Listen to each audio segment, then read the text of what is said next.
नमस्कार दोस्तों, बड़ी खबर निकल के आ रही है भोजपुरी इंडस्ट्री के बारे में।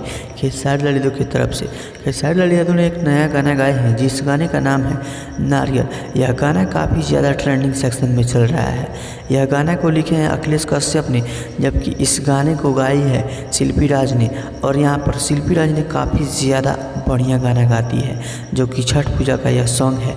और सिंगर शिल्पी रखवानी इस गाने में डांस की है, जो कि ये गोपालगंज के रहने वाली है। यह लड़की काफ़ी ज़्यादा मेहनत करके आगे बढ़ी है, जो कि शिल्पी राज से भी ज़्यादा यह फेमस हो गई है। और यहाँ बात आती है खेसारी लाल यादव की, तो खेसारी लाल यादव के फैंस में काफ़ी ज़्यादा खलबली मच गई है इस नारियल सॉन्ग को लेकर के।